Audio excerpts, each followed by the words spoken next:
Enseguida, Telediario. Bajo supervisión de adultos.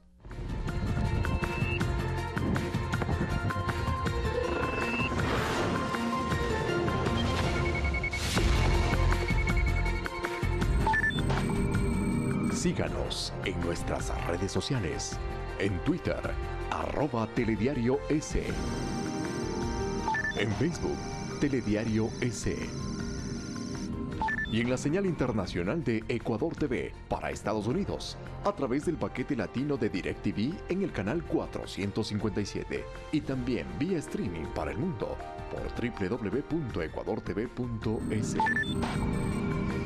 Muy buenos días, amigos y amigas de todo el país. Es un gusto acompañarles en Telediario en este día miércoles 20 de febrero de 2019. De inmediato, los hechos más destacados. Estos son nuestros titulares.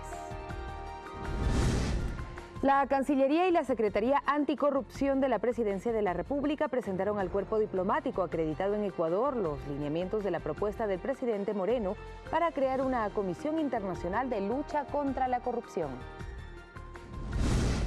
3 empresas fantasmas en Ecuador estarían ligadas al narcotraficante Joaquín Guzmán Loera, alias El Chapo Guzmán. La empresa abacalera Furukawa fue sancionada con multas económicas y clausura temporal por parte del Ministerio de Trabajo luego de las denuncias de esclavitud. El presidente Lenín Moreno asistió al Centro Gerontológico Corazón de María al norte de Quito. Firmó un convenio para fortalecer la atención de 96.000 personas adultas mayores. A lomo de burro, varios libros fueron entregados a comunidades de difícil acceso de la provincia de Manabí. Se trata del proyecto. En breve, los detalles de esta interesante historia. En lo internacional, a solo días del cumplimiento del plazo dado por Juan Guaidó para dar entrada a la ayuda humanitaria para Venezuela, varios países continúan enviando víveres y medicinas.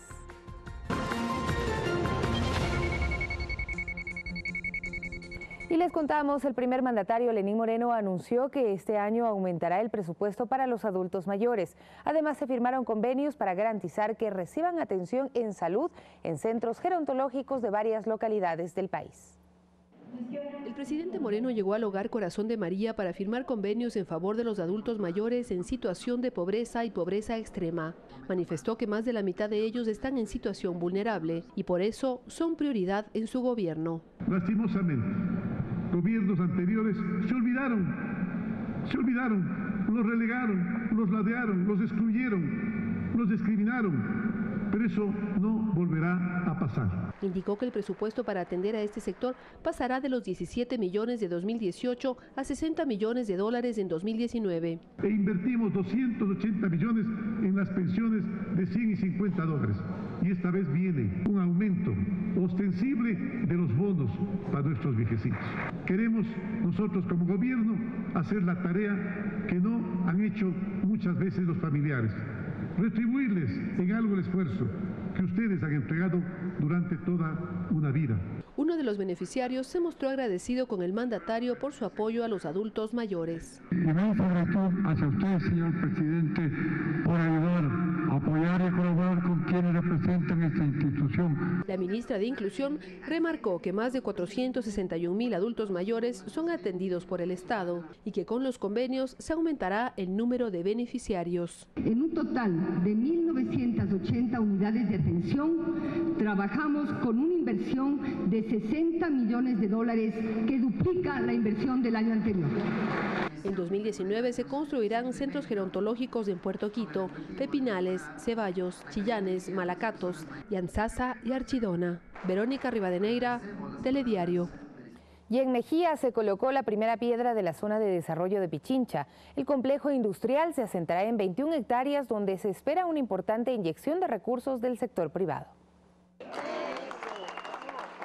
Es el resultado de la sinergia entre el sector público y el privado. Con estas son 3 las zonas de desarrollo con las que cuenta el Ecuador en apenas 3 meses. Estamos hablando de lo que todo el país quiere escuchar. Nuevas inversiones, más fuentes de empleo y bienestar para todos los ecuatorianos. La iniciativa de la empresa privada se plasmará en 12 lotes que alcanzan 21 hectáreas donde se instalará todo un complejo industrial. Este es un proyecto que se compromete a desarrollar íntegramente toda su infraestructura y en apoyar activamente al desarrollo de infraestructura alrededor del proyecto. Destacan la ubicación geográfica del lugar, pues es estratégico para todo tipo de mercadería que tenga como destino la capital, el centro del país o la costa. Este punto es ideal para distribución de productos, ya sea como centros de distribución o como producción para llegar a puntos de venta. El proyecto arrancará con una inversión inicial de $40 millones, lo cual hará que se convierta en un importante motor económico en la zona. Que son 21 hectáreas que va a generar 850 fuentes de empleo directo y calculamos alrededor de 2.500 fuentes de empleo indirectas. El ministro de Transporte informó durante el evento que en materia vial se trabajará en mejorar los accesos al lugar. Este tramo ya está ampliado a 4 carriles, pero en un corto plazo necesita hacer inversiones adicionales para este apoyo a este gran proyecto. De esta forma se espera que esta zona de desarrollo se convierta en un importante polo de crecimiento económico para Pichincha y el país. Alexis Moncayo, Telediario. Y $15 millones por regalías anticipadas recibió el Estado ecuatoriano por la explotación del proyecto de Cobre Mirador, localizado en la provincia de Zamora Chinchipe. Este martes, la empresa concesionaria Ecuacorriente puso en marcha la conexión de una subestación que abastecerá de energía eléctrica al proyecto. Valeria Villarroel se encuentra en el lugar para informarnos de los detalles. A la cuenta de 3, 2... Presionaron el botón que inició la conexión de energía eléctrica de 230 kilovatios para el proyecto minero Mirador. Esta conexión forma una de las bases fundamentales para la producción del proyecto Mirador. $65 millones fue la inversión que incluyó la instalación de 290 torres en 2 años y medio. La construcción con una inversión en conjunto con el Estado ecuatoriano. En una ceremonia que se realizó en el campamento situado en la parroquia de Tundaime, Cantón El Pangui, provincia de Zamora Chinchipe, en la Amazonía ecuatoriana, la empresa Ecuacorriente, concesionaria del proyecto minero, entregó al Estado ecuatoriano $15 millones por regalías anticipadas. Y ha generado, a través de una inversión de $1.095 millones, impuestos y réditos tributarios al Estado ecuatoriano, que al 31 de diciembre del 2018 están en el rango de 126 millones. Es la tercera entrega que realiza la empresa. Suman 85 millones que fueron comprometidos desde el año 2015, cuando inició la construcción. Porque este es un proyecto, tiene 3.18 millones de toneladas de cobre, tiene 3.39 millones de onzas de oro, 27.11 millones de onzas de plata. El dinero será invertido para obras como más hospitales, más medicina, más carretera, más empleo. Eso es lo que necesita el Ecuador y por eso es que esta inversión extranjera es necesaria en nuestro país. La alcaldesa del Pangui y el representante de la parroquia de Tundaime pidieron que los recursos sean invertidos en ese territorio. Necesitamos que Tundaime tenga un centro de salud tipo B. Necesitamos que las calles de Tundaime estén asfaltadas. Necesitamos el mejorar la unidad educativa Jaime Roldós. El viceministro de Minería señaló que existe una ley que ampara la inversión en estas zonas. Existe una ley en el caso puntual de la Amazonía que define que el 60% de las regalías vuelven a las áreas de influencia directa del proyecto. Mirador es el primer proyecto a cielo abierto de minería industrial de cobre en el país. En julio de este año iniciará la fase de preproducción en el proyecto minero. Ecuador espera recibir por la exportación de cobre, plata y oro al menos $5.500 millones durante los 30 años de vida útil de la mina. Los ingresos más cercanos se verán a finales de 2019, cuando las autoridades prevén recibir al menos $50 millones por esta actividad. Hasta la fecha, el proyecto tiene un avance del 75% de construcción. Con cámaras de Edwin Cobo y José Luis Gualotuña, Valeria Villarroel, Telediario. 6:09 a.m. También les contamos que la Autoridad Aeroportuaria de Guayaquil y la concesionaria Taxa, que maneja la terminal aérea José Joaquín de Olmedo, acordaron extender el plazo de concesión del aeropuerto hasta el 27 de julio de 2029. La decisión responde a que aún no se cumple con el indicador de pasajeros internacionales necesarios para la construcción del aeropuerto de Daular en las afueras de la ciudad, previsto para el 2024. Para esto es necesario contar con 3.5 millones de personas en salida salidas, arribos y tránsito internacional. El anuncio viene acompañado del incremento del aporte que debe dar el concesionario del 52.5% al 55%, fondos que son para el fideicomiso de la creación del nuevo aeropuerto de Daular, cuyo monto actual asciende a $200 millones, según lo informó Nicolás Romero, gerente de la Autoridad Portuaria de Guayaquil.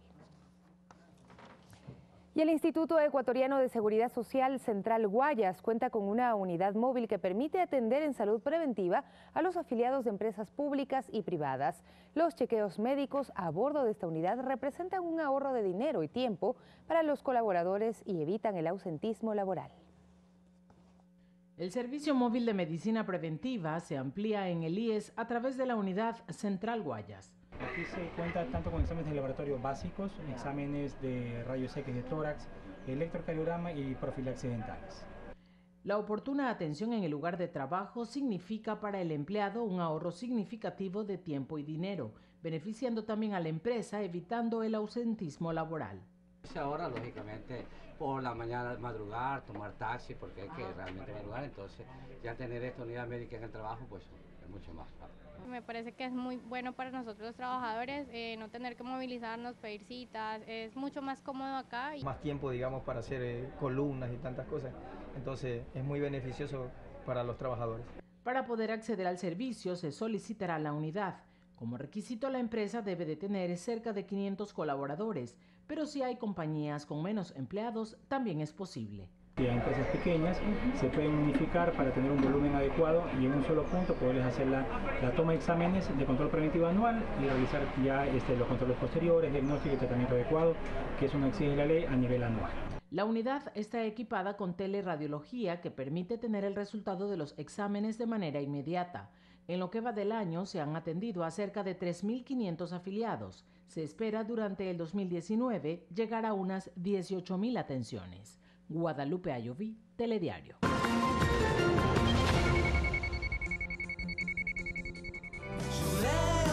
Tu espíritu como una habitación. Este 24 de marzo elegimos consejeras y consejeros del Consejo de Participación Ciudadana y Control Social. ¿Cuál es su trayectoria? Ecuatorianos, serví por 36 años a la Armada Nacional, de la que fui su comandante. ¿Cuál es su propuesta?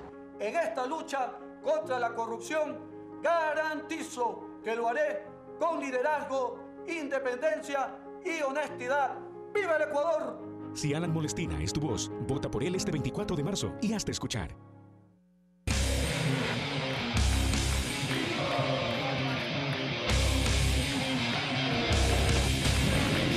Fanático como tú. Comparte la emoción. Este 24 de marzo elegimos el futuro del Ecuador.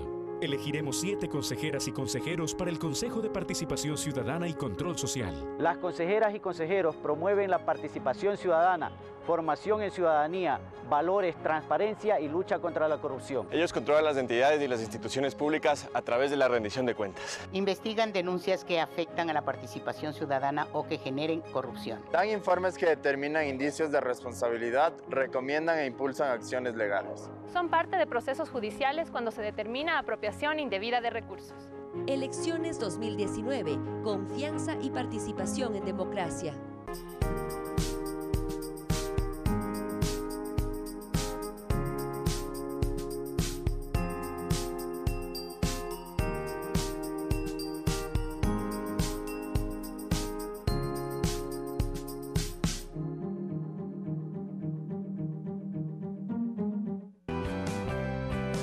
En esta panadería son más que un equipo de trabajo. Somos una familia. Pero en la vida hay obstáculos. No sé si pueda venir todos los días. Y ellos tendrán que seguir. Vos tenés ganas, si querés seguir viniendo, vamos a ver cómo hacemos. Dale. Quiero contar que en este momento está saliendo del horno la primera tanda de panes del taller Escuela Panadería de Alto. No te pierdas esta magnífica serie, nominada al Martín Fierro 2017.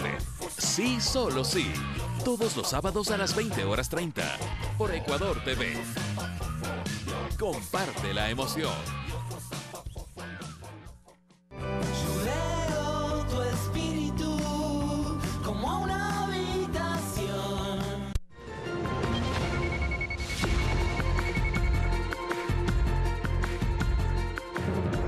Continuamos con ustedes en Telediario, amigas y amigas. Les contamos que 5 expertos internacionales en investigación anticorrupción conformarán la comisión internacional propuesta por el presidente Lenín Moreno. Autoridades de gobierno mantuvieron un primer acercamiento con el cuerpo diplomático acreditado en el país. La idea con ese primer encuentro fue definir lo siguiente: potenciales candidatos en conformar esta comisión internacional de expertos, la cual estará integrada por 5 personas. Y segundo, definir metodología y cuándo empezarán con el trabajo.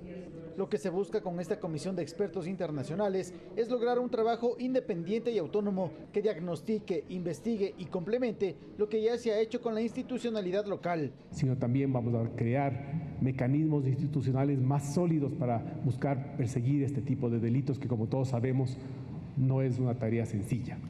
Los comisionados deberán orientar sus esfuerzos en cumplir estos campos: la detección, investigación, judicialización de los casos de corrupción, recuperación de lavado de activos o recuperación del perjuicio que tenga el Estado y sobre todo la reparación que corresponda también para el Estado.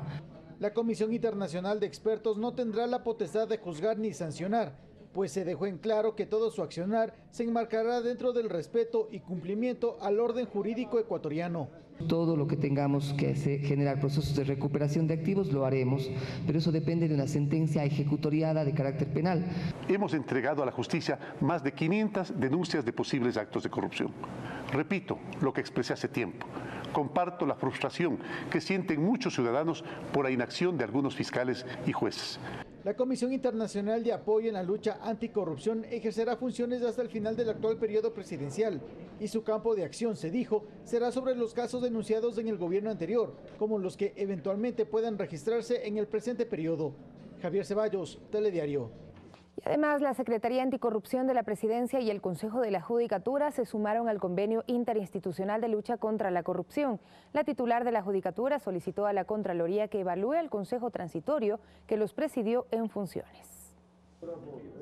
Iván Granda y María del Carmen Maldonado sellaron con su firma la participación de la Secretaría Anticorrupción de la Presidencia y el Consejo de la Judicatura al Convenio de Lucha contra la Corrupción, del cual forma parte la Contraloría, Fiscalía General del Estado, GUAFE y Procuraduría. Según Pablo Celi, Contralor General del Estado subrogante, a través del mismo se pueden articular acciones de manera más eficiente.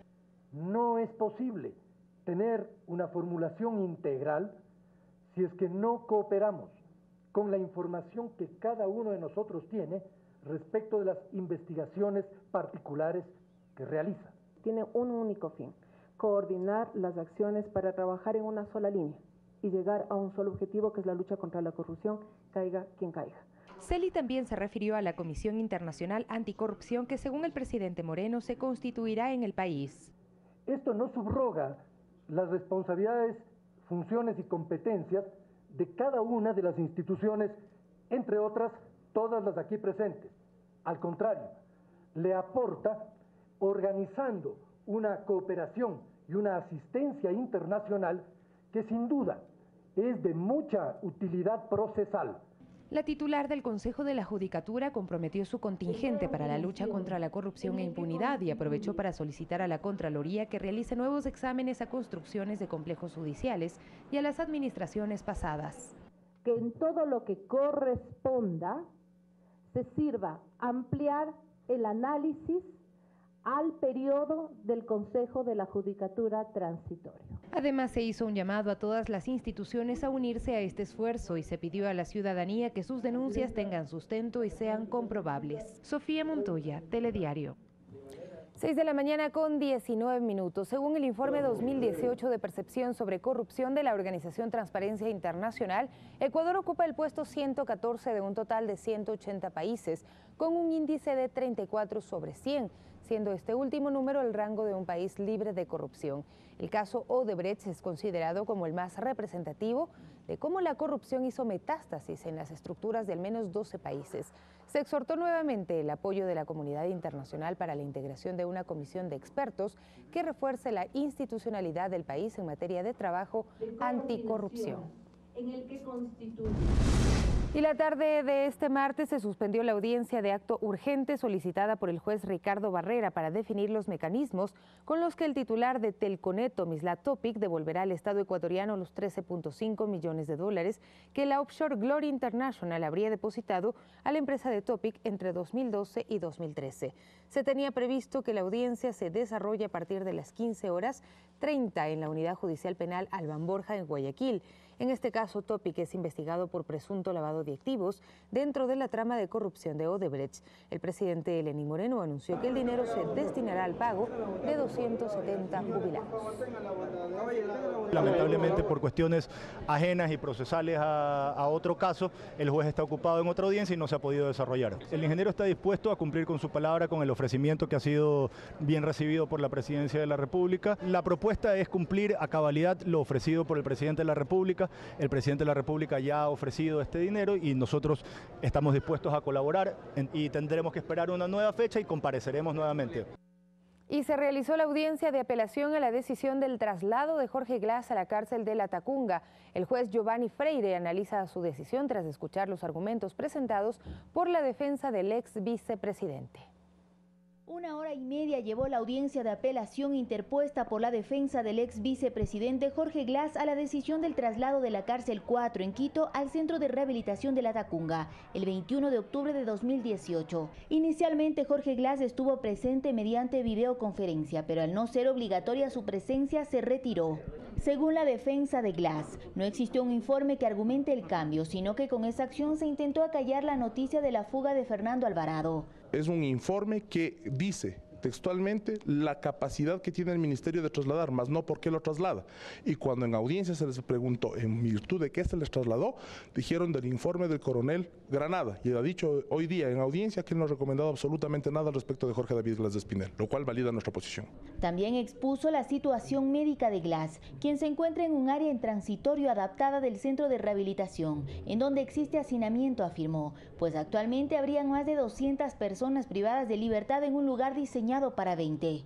Jorge David Glass de Espinel tiene precio en su cabeza. Son amenazas de los grupos de delincuencia organizada. En representación del ex Ministerio de Justicia, hoy Secretaría de Derechos Humanos, se presentó Diego Cobo, quien es coordinador de la Cárcel 4. A su criterio, este caso se debía efectuar en La Tacunga y alegó una falta de competencia. Además, señaló que en el Centro de Rehabilitación de Cotopaxi no existe amenaza alguna en contra de Glass y que ahí existe un centro médico permanente que puede atender su condición médica. El juez Giovanni Freire llamó la atención del funcionario, pues consideró que la argumentación fue deficiente, ya que a un inicio manifestó que no se oponía a la apelación de Glass y minutos después pidió disculpas y expresó su oposición al traslado solicitado. Y yo haré valer mis derechos, porque si nos vieran la decisión en privado, esto hay que llevarlo a las cortes internacionales. Al finalizar la diligencia no dio declaraciones a la prensa. El magistrado analizará si acepta o no el recurso planteado y señaló que en los próximos días convocará a las partes para dar a conocer su decisión. Olga Velasco, Telediario. 6 de la mañana con 23 minutos. La defensa de Iván Espinel califica de injerencia en la justicia los pronunciamientos de autoridades luego del fallo de inocencia a favor del exministro por el delito de peculado. Con esto afirman sentirse derrotados desde ya en el juicio por lavado de activos que empieza este miércoles. Las autoridades de justicia ya se pronunciaron. Rechazan la inocencia dictada a favor del exministro Iván Espinel por peculado e investigarán a los jueces del Tribunal de Garantías Penales que resolvieron este caso. Para que inicie la investigación. Está en investigación.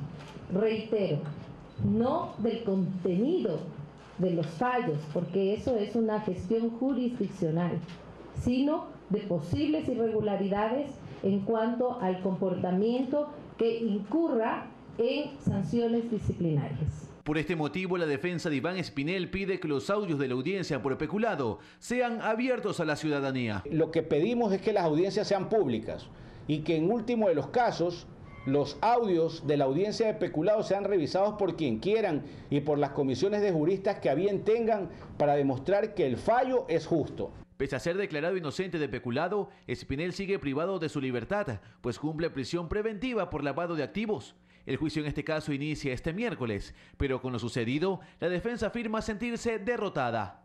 Va a ser condena contra Iván Espinel, probablemente pena máxima por el delito de lavado de activos.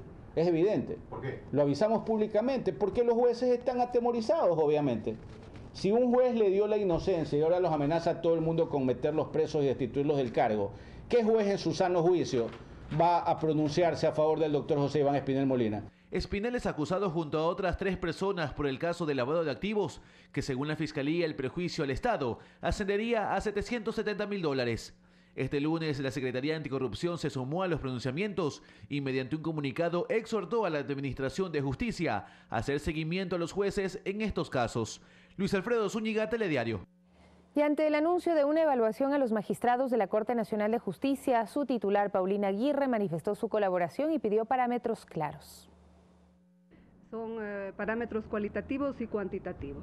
Cuantitativos respecto a la carga procesal y cualitativos respecto un poco a la calidad de la redacción, no en el fondo del fallo, porque el fondo del fallo, como se ha venido repitiendo, solamente puede ser revisado a través de los recursos que están previstos en la ley por los tribunales superiores. Manifestamos que estábamos dispuestos a colaborar y esa colaboración se refiere a dar los insumos para la evaluación. Es obvio que tenemos que colaborar para ello. Y les contamos además que la Corte Interamericana de Derechos Humanos acogió el caso de violencia sexual contra la menor Paola Guzmán ocurrido en un colegio de Guayaquil. Esta es la primera vez que un hecho que involucra a una unidad educativa llega a instancias internacionales. La decisión es histórica. Es el primer caso de violencia sexual ocurrido en un colegio que ahora está en manos de la Corte Interamericana de Derechos Humanos. En un comunicado, el Ministerio de Educación manifestó la apertura para transparentar la información que se requiera en el proceso. Garantizará que estos delitos no se repitan y acatará las resoluciones que se dicten desde el organismo internacional. El hecho ocurrió en 2002, cuando la joven tenía 16 años, y ante la impunidad de la justicia en Ecuador, la madre de Paola lo denunció en 2015 ante la Comisión Interamericana de Derechos Humanos, que determinó que el Estado ecuatoriano incumplió con su deber de protección de la menor Paola del Rosario Guzmán Albarracín, quien fue acosada sexualmente por el vicerrector del colegio Miguel Martínez Serrano, que además la habría embarazado, lo que terminó con el suicidio de la víctima. La muerte de mi Paola fue lo que derramó el vaso para que se sepa toda la corrupción grande que existía en el colegio Martínez Serrano, tantas chicas acosadas por el vicerrector y tantos profesores. Lo único que yo pido, justicia, justicia para mi Paola. Lo que no me hicieron en mi país, en mi Ecuador, yo quisiera que aquí me hagan justicia. La ineficacia del sistema judicial y administrativo, al haber mantenido el hecho en impunidad, responsabiliza internacionalmente al gobierno ecuatoriano por este caso. La CIDH también recomendó el reparo material y moral a la familia de la víctima, juzgar a los responsables y crear protocolos para atender este tipo de situaciones en espacios educativos, exigencias que el Estado ecuatoriano habría incumplido, por lo que la Corte Interamericana de Derechos Humanos deberá decidir si condena a Ecuador. En el 2013, menos del 6% de este tipo de denuncias fueron procesadas. La situación que sufrió Paola, reiteramos, no es un hecho aislado, sino es el resultado de un contexto de cifras alarmantes de violencia sexual ejercida contra adolescentes mujeres por profesores hombres en todo el Ecuador. Para Catalina Martínez Corral, directora regional para América Latina y el Caribe del Centro de Derechos Reproductivos, la decisión es vital en la región y es de obligatorio cumplimiento para el gobierno ecuatoriano. Mariuxi Buenaño, Telediario.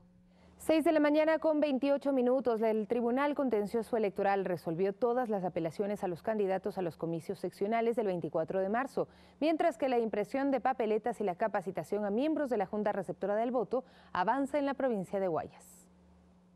Desde que se conformó el Pleno del Tribunal Contencioso Electoral en diciembre pasado, el organismo resolvió 52 sentencias, de las cuales 49 correspondían a impugnaciones, apelaciones y quejas sobre candidatos a los comicios del 24 de marzo. Este lunes concluyeron con ese trámite. Puedo decirle que la mayor parte de las causas fueron rechazados los recursos y aceptadas las candidaturas, calificadas las candidaturas. Es decir, en este momento están todos los candidatos que fueron cuestionados, que han sido unos descalificados, otros calificados como candidatos, están prácticamente ya emprendiendo la campaña electoral de una manera totalmente habilitada. Con esto, el Consejo Nacional Electoral deberá publicar el listado final de candidatos. Sin embargo, la campaña electoral ya inició desde el pasado 5 de febrero. De igual manera, la impresión de papeletas. La Coordinación Nacional Técnica de Procesos Electorales informó que el avance registrado es del 71.80%, en tanto que el 48.32% del material electoral ya ha sido impreso.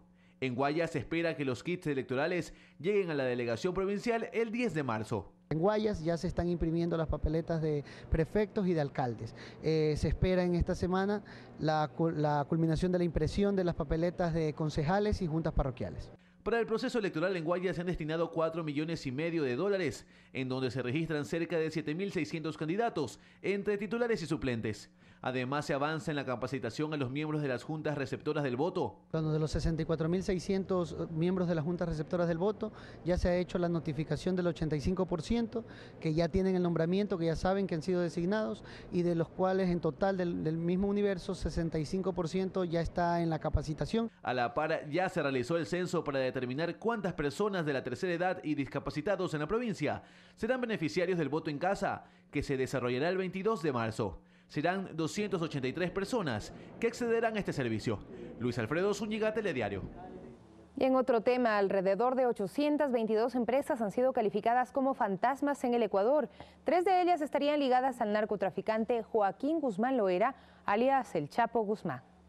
Las pérdidas económicas para el país por la existencia de cerca de 822 compañías dedicadas a la venta de facturas han dejado un perjuicio al Estado ecuatoriano de más de 2.600 millones de dólares en adquisiciones. Así lo asegura José Almeida, subdirector general de cumplimiento tributario del Servicio de Rentas Internas. Representa alrededor de 835 millones ya de impuestos que han dejado de pagar. Estas transacciones han sido realizadas con alrededor de 17.000 clientes. Durante el proceso judicial en Nueva York, que declaró culpable a Joaquín Guzmán Loera, alias El Chapo, 3 de los 56 testigos citaron a Ecuador como uno de los 15 países escogidos por el narcotraficante para sus negocios ilícitos. Líneas Aéreas Andinas Lincandinza S.A., comercializadora empresarial Team Business S.A. y gestores del Ecuador Gestorum S.A. habrían sido las 3 empresas que se utilizaron para lavar dinero en nuestro país. Dichas compañías fueron constituidas en el 2008 y actualmente se encuentran disueltas y en liquidación. Sus administradores pertenecían al clan Cifuentes Villa del líder colombiano Jorge Cifuentes, alias Elkin de Jesús López, este último presidente de Gestorum S.A.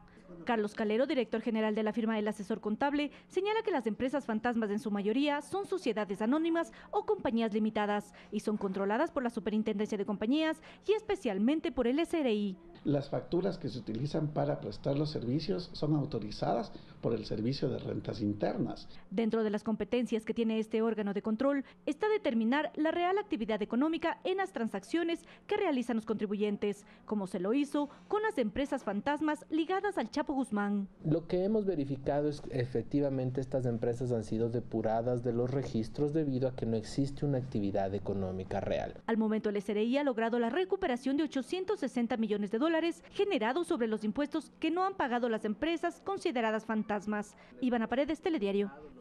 Y sobre las denuncias de esclavitud moderna a las que habría sometido la empresa abacalera Furukawa a sus colaboradores, el Ministerio de Trabajo informa las sanciones que pesarán sobre la compañía. Además, ratifica el objetivo de garantizar relaciones laborales justas y en condiciones dignas para los trabajadores. Escuchemos las declaraciones del ministro Andrés Madero. Se estableció multas en la primera resolución por $10.720 y otra por $21.440. Esto en virtud de lo establecido en el mandato constituyente 8, que establece un límite de 20 remuneraciones por cada sanción y $3.000 correspondientes a lo establecido en el artículo 95 del Código Orgánico de la Niñez y Adolescencia.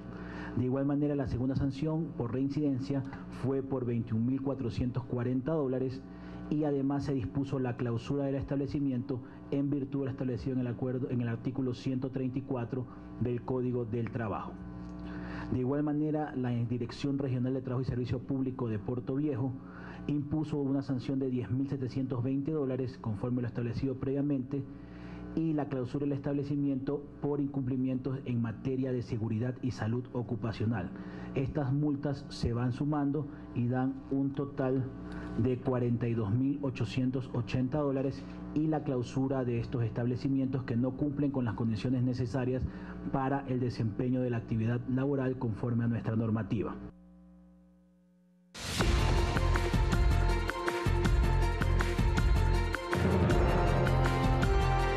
Y Brasil se suma a la lista de países que están enviando ayuda humanitaria para Venezuela, en esta ocasión utilizando el paso fronterizo en el estado de Roraima. Esto mientras un asesor militar adjunto de Venezuela en la Organización de Naciones Unidas reconoce a Juan Guaidó. La Asamblea Nacional de Venezuela aprobó el acuerdo que autoriza la entrada de la ayuda humanitaria e hizo un llamado a funcionarios civiles y militares a que cooperen con este esfuerzo, empezando por el desbloqueo del puente de Tienditas y permitan salvar a quienes hoy están en peligro. Que hoy estamos ordenando su entrada el sábado 23 de febrero, sí o sí. El gobierno del presidente de Brasil, Jair Bolsonaro, comenzó a movilizarse para el traslado de ayuda humanitaria a Venezuela a partir del próximo 23 de febrero, mientras que el mandatario de Chile, Sebastián Piñera, confirmó su viaje a Cúcuta. El próximo día jueves, viernes, hasta el día sábado, va a ser un viaje de un día para otro. La razón de estas son múltiples. En primer lugar, es una invitación del presidente Iván Duque y también apoyada con mucha fuerza por el presidente encargado Juan Guaidó de Venezuela.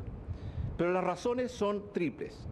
Primero, apoyar e impulsar una solución pacífica y constitucional a la grave crisis política y económica que está viviendo Venezuela. La ayuda humanitaria recolectada en Miami será enviada este jueves a Curazao. La Coalición de Ayuda y Libertad para Venezuela continúa con la recolección de donativos. Este es un avión bastante grande, es un 747 que carga 110 toneladas. Por ahora tenemos 2 contenedores de 53 pies llenos. Afortunadamente y gracias a la voluntad de tantas comunidades del sur de Florida. Mientras que la Organización de las Naciones Unidas pidió despolitizar la ayuda humanitaria en Venezuela y llamó a los actores involucrados a disminuir la tensión. Fernanda de la Bastida, Telediario. Mientras que el presidente de Venezuela, Nicolás Maduro, amenazó con usar su sistema de defensa antiaéreo ante una intervención extranjera.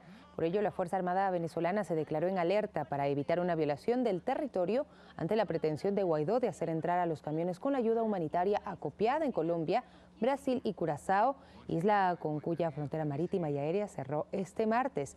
Esto mientras el coronel venezolano Pedro José Chirinos, asesor militar adjunto de Venezuela ante la Organización de Naciones Unidas, reconoció a Juan Guaidó como presidente interino del país y consideró ilegal el gobierno de Nicolás Maduro. Me dirijo muy respetuosamente a ustedes con la finalidad de hacer de su conocimiento que a partir de la presente fecha me declaro en total y en absoluta desobediencia ante el gobierno ilegalmente constituido del señor Nicolás Maduro Moros. Reconozco y ofrezco mi obediencia y subordinación al gobierno de transición a cargo del señor presidente, ingeniero Juan Guaidó Márquez. Gracias a ustedes por acompañarnos a partir de este momento.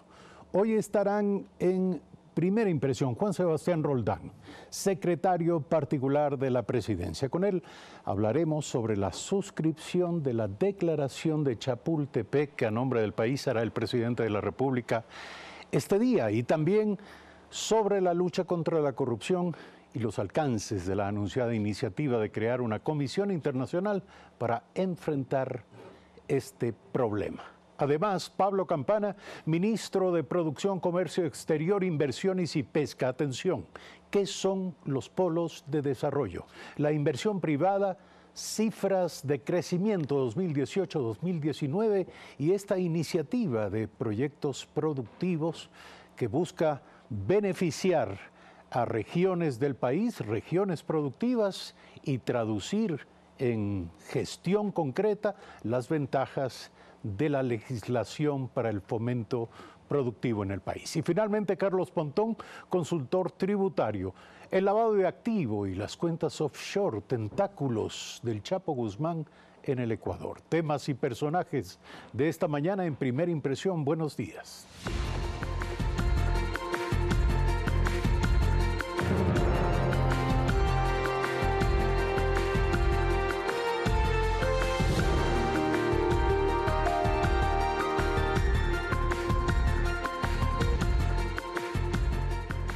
Son las 7 de la mañana, 1 minuto. Gracias como siempre por su sintonía y como siempre a esta hora recomendamos a ustedes la lectura de Diario El Telégrafo. El Telégrafo en su primera plana nos dice: 5 expertos serán parte de la Comisión contra la Corrupción. La Asamblea Nacional ve con beneplácito la iniciativa gubernamental que busca combatir el robo al Estado y recuperar capitales robados. Además, Diario El Telégrafo nos informa acerca de que el IES contrató personal sin justificación técnica. 324 funcionarios ingresaron de forma irregular a esta institución. Alianza País recibió dinero sin autorización, de acuerdo al informe. Y también la decisión del Consejo de Participación, las decisiones del Consejo de Participación Ciudadana y Control Social Transitorio no se podrán cambiar. Los miembros del órgano aclaran que los consejeros no tienen la facultad para cesar a las autoridades que ya han sido nominadas. Estas y otras informaciones las encuentran ustedes en la entrega de este día de Diario El Telégrafo. 5 expertos internacionales en investigación anticorrupción conformarán la Comisión Internacional propuesta por el presidente Lenín Moreno. Autoridades de gobierno mantuvieron un primer acercamiento con el cuerpo diplomático acreditado en el país. Con ese primer encuentro fue definir lo siguiente: potenciales candidatos en conformar esta comisión internacional de expertos, la cual estará integrada por 5 personas. Y segundo, definir metodología y cuándo empezarán con el trabajo. Lo que se busca con esta comisión de expertos internacionales es lograr un trabajo independiente y autónomo que diagnostique, investigue y complemente lo que ya se ha hecho con la institucionalidad local. Sino también vamos a crear mecanismos institucionales más sólidos para buscar perseguir este tipo de delitos que, como todos sabemos, no es una tarea sencilla. Los comisionados deberán orientar sus esfuerzos en cumplir estos campos: la detección, investigación, judicialización de los casos de corrupción, recuperación de lavado de activos o recuperación del perjuicio que tenga el Estado y sobre todo la reparación que corresponda también para el Estado.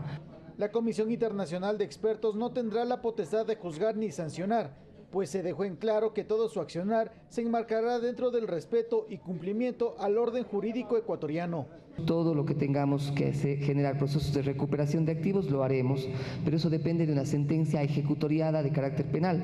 Hemos entregado a la justicia más de 500 denuncias de posibles actos de corrupción. Repito lo que expresé hace tiempo. Comparto la frustración que sienten muchos ciudadanos por la inacción de algunos fiscales y jueces. La Comisión Internacional de Apoyo en la Lucha Anticorrupción ejercerá funciones hasta el final del actual periodo presidencial y su campo de acción, se dijo, será sobre los casos denunciados en el gobierno anterior, como los que eventualmente puedan registrarse en el presente periodo. Javier Ceballos, Telediario. Está con nosotros Juan Sebastián Roldán, secretario particular de la Presidencia de la República. Buen día, gracias por aceptar esta invitación. ¿Qué se espera de la Comisión Internacional? Se lo pregunto porque los anuncios del Ejecutivo en esta materia han ido escalando y de manera más o menos regular y sostenida se han venido dando anuncios de lucha contra la corrupción. Sin embargo, el propio presidente de la República muestra su preocupación, que comparte, diría yo, con toda la ciudadanía, respecto de la impunidad, del hecho de que los casos de corrupción que ya han sido denunciados se van quedando en el sistema de justicia y no tienen proceso adecuado. Buen día. Buenos días, Eduardo. Buenos días a todas las personas que arrancan su día con la mirada hacia Telediario. El presidente de la República hizo un gran anuncio el 24 de mayo del 2017 y es la gran cirugía contra la corrupción. A partir de entonces, el presidente ha marcado un ritmo claro y una posición clara con respecto a las acciones a tomar desde el Ejecutivo. Denunciar todos los actos de corrupción que se encuentren, todos los actos de corrupción. La semana pasada, el último de ellos, nos encontramos en Yachay, 400 millones de dólares tirados en Yachay para formar 2.000 estudiantes. Al día siguiente estuvimos en Carchi, en una universidad que costó 20 millones de dólares y alberga 5.000. Solamente para ponerlo ahí, el estudio que llevó adelante la barbaridad que hicieron en Yachay, el dejar 5 edificios sin posibilidad de seguirse construyendo, el expropiar 4.000 hectáreas para dejar tiradas y abandonadas 2.500, le costó al Ecuador 10 millones de dólares, la mitad que la universidad que alberga 5.000 personas en Carchi. Es decir, el presidente marcó un conjunto de acciones desde que anunció hasta hoy. Y lo que pasa es que, claro, 500 denuncias durante 2 años terminan en un sistema de justicia que no termina de procesarlas, que no termina de darle la importancia y la celeridad que la ciudadanía demanda. Y por eso el presidente de la República hoy día cree que es momento de conformar una comisión internacional que apoye el trabajo de la justicia, que fortalezca ese trabajo, que reinstitucionalice el Ecuador, porque los jueces y los fiscales ecuatorianos son quienes tienen que procesar el tema, con apoyo de los expertos más connotados mundiales, de tal manera que la ciudadanía tenga la certeza de que las denuncias del Ejecutivo, las denuncias del gobierno, las acciones del presidente Moreno no se van a quedar en el olvido, en un cajón de un juez o un fiscal en el Ecuador. Sin embargo, no se trata de crear una justicia paralela, pero ¿de qué manera todo esto puede poner fin a esta inacción, a esta lentitud insoportable del sistema de justicia para procesar estos casos? La Constitución y la ley ecuatoriana no permiten que una persona extranjera venga a suplir a un juez y un fiscal, y el presidente tampoco lo quiere. El presidente confía en que hay la enorme mayoría de jueces y fiscales son personas, hombres y mujeres decentes que hacen su trabajo buscando el bien de todos los ecuatorianos. Y lo que necesitan es un apoyo de los expertos mundiales que ya han hecho esto en otros países, de tal manera que podamos darle celeridad no solamente al tema de corrupción, sino también al tema delincuencial. Es decir, tenemos que tener una justicia y una fiscalía que tengan la capacidad real de responder a las necesidades de la ciudadanía. Y es por eso que una comisión internacional pensada, como lo planteó ayer el canciller de la República y el secretario anticorrupción, Iván Granda, es el camino que el presidente ha pensado para poder ya poner un nuevo paso hacia adelante, que de nuevo deje tranquila la iniciativa ciudadana de que se acabe por fin ese gran mal de la corrupción en el Ecuador. Nuevamente, permítame que insista, el problema está en el sistema de justicia, según lo dice el propio presidente y según se percibe de manera pública. ¿Qué hacer frente a ese problema? Una comisión internacional conformada por personas internacionales que le plantean al Ecuador soluciones que ya se han comprobado en otros países del mundo. Evidentemente. Es que de ninguna manera eso se plantea ni en la Constitución ni en la ley, como le dije en la respuesta anterior. Lo que tiene que hacer la gente de la Comisión Internacional es traer las mejores prácticas, apoyar el trabajo de los jueces y los fiscales, y nosotros creemos que eso, como ya se ha dado en otros países, va a dar buenos resultados en el Ecuador. Un caso que en este momento es evidencia de lo anterior es el caso del exministro Iván Espinel. ¿Cuál es su criterio sobre ello?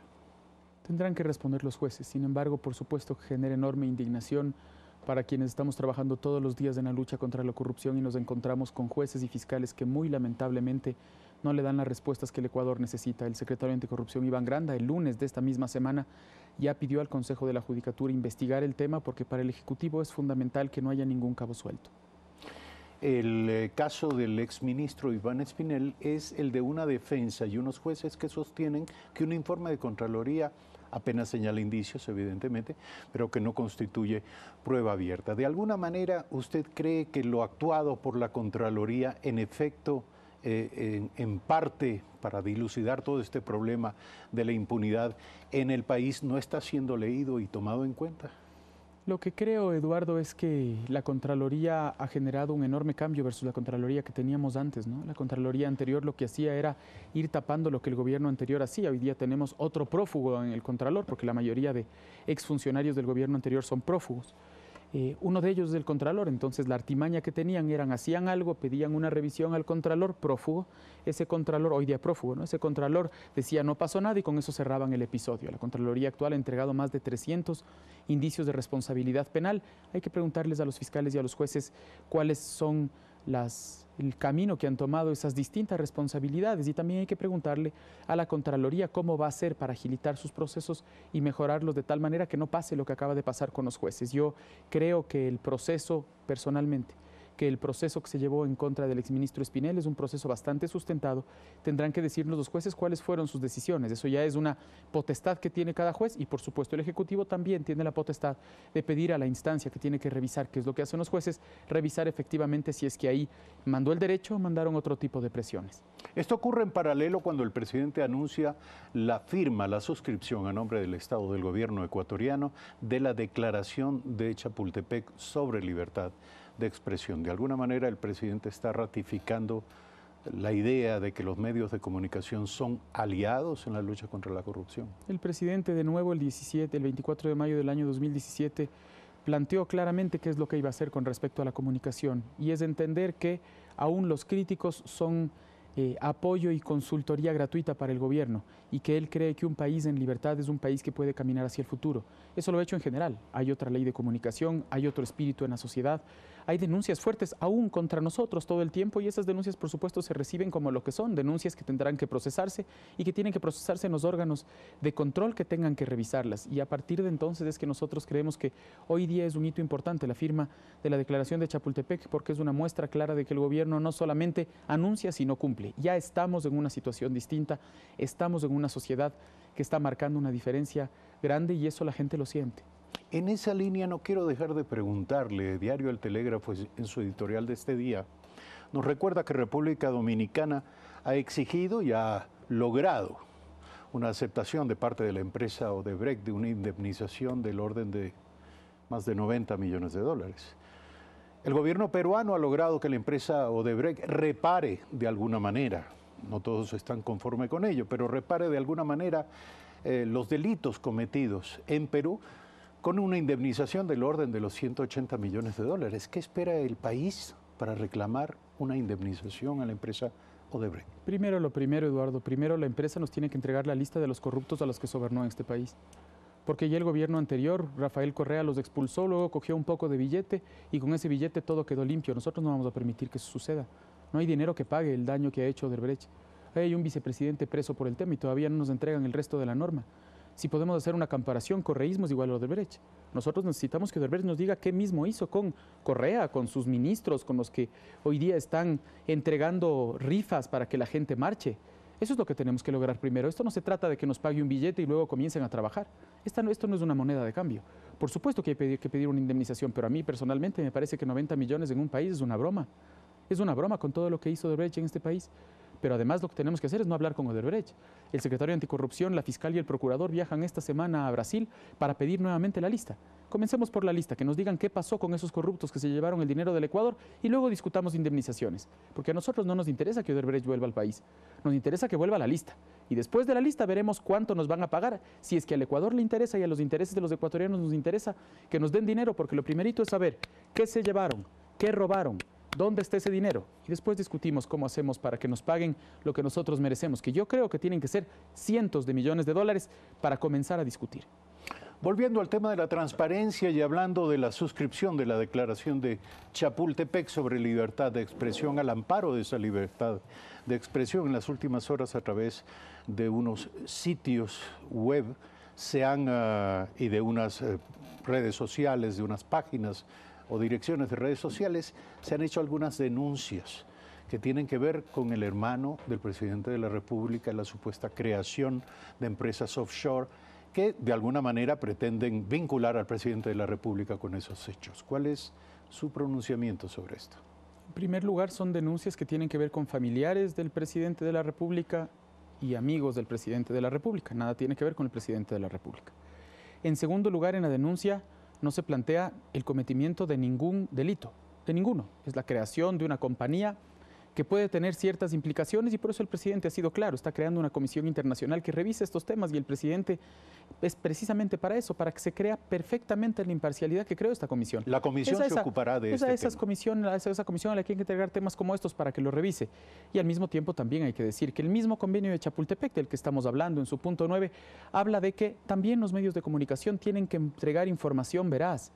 No puede ser que en esa publicación se plantee que un amigo con otro amigo hacen un negocio, ese negocio compra una casa en Alicante y tratan de, y porque además lo deja esto como entredicho, que una de las hijas del presidente vive en esa ciudad en Alicante. Eso es mentira, eso no es verdad. La hija del presidente vive en Barcelona, esto es en Alicante. Eso es como decir que alguien compró una casa en Machala, ¿sí? y que la hija vive en Esmeraldas. Señores, perdónenme, pero no puede hacerse una aseveración así. La hija del presidente vive en Barcelona, vive en su casa, tiene su vida y su trabajo y lo hace honorablemente. Y este es el negocio de personas que hacen y compran un departamento en otra ciudad. Lo que tampoco puede ser es que nosotros, lamentablemente, incurriendo en la irresponsabilidad, tratemos de plantear o planteen reportajes que traten de plantear atar cabos que no existen. El presidente de la República es un hombre honorable, es un hombre que está dando una pelea contra la corrupción ejemplar y él mismo ha dicho: creo una comisión y entrego todas las denuncias a la justicia para que sea la justicia la que tenga que decidir qué se hace o qué no se hace con cualquier persona, incluyéndolo a él mismo. Es la diferencia con el gobierno. Incluyendo a su hermano. Esa es la diferencia con el gobierno anterior, que antes de plantear a la justicia, investigue, lo que hacía es homenajes. Recuerde usted Pareja Yanuseli, recuerde usted a Pedro Delgado, recuerde usted a Jorge Glass.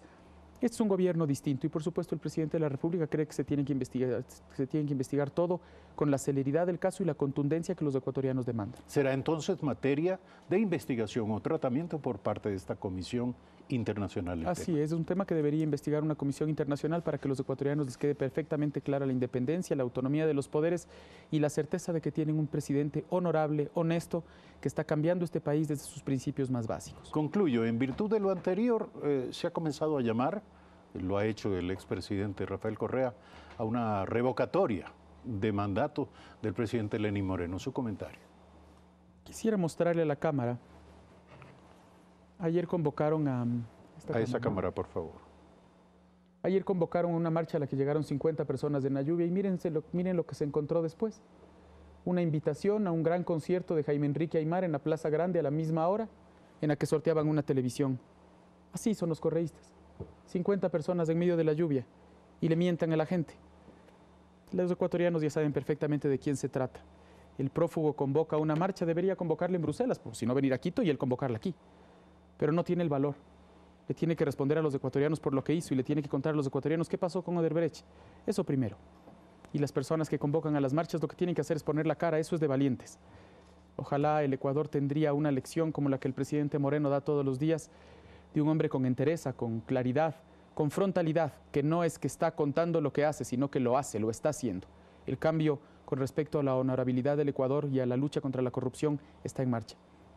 Y los ecuatorianos siguen esperando más de sus autoridades, sobre todo el sistema de justicia en esta materia. Gracias, Juan Sebastián Roldán, secretario particular de la Presidencia, por aceptar esta invitación. Brevísimo corte, regresamos con Pablo Campana, ministro de la Producción, Comercio Exterior, Inversiones y Pesca, los polos de desarrollo, grandes oportunidades. Vamos a conocer el tema.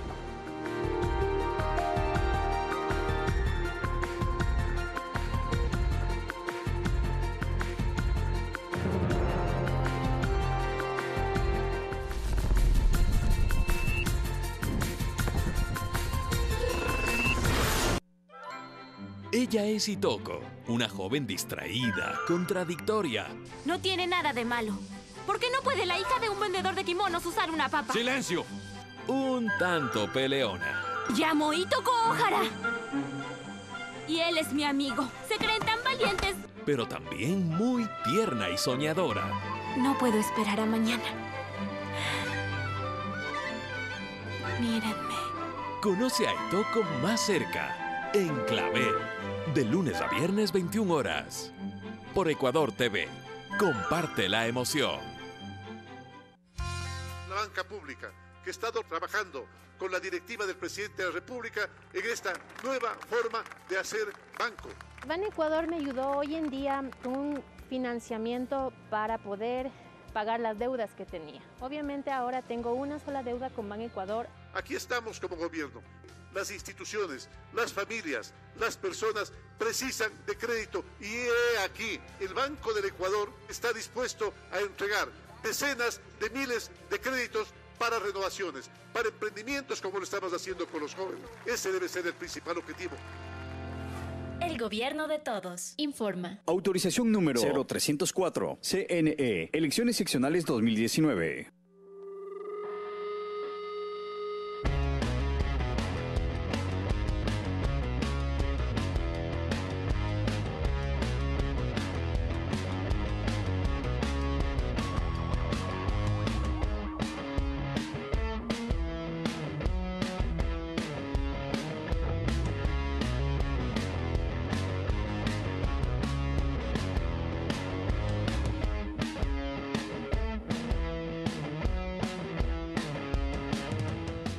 Este 24 de marzo elegimos consejeras y consejeros del Consejo de Participación Ciudadana y Control Social. ¿Cuál es su trayectoria? Ex médico de la Andrade Marín e Isidro Ayora, expresidente de Federación de Médicos del IES, editorialista nacional e internacional. ¿Cuál es su propuesta? Iniciar la cirugía mayor contra la corrupción, contratar una empresa extranjera que detecte ilícitos y devuelva el dinero mal habido Si Carlos Mosquera es tu voz, vota por él este 24 de marzo y hazte escuchar.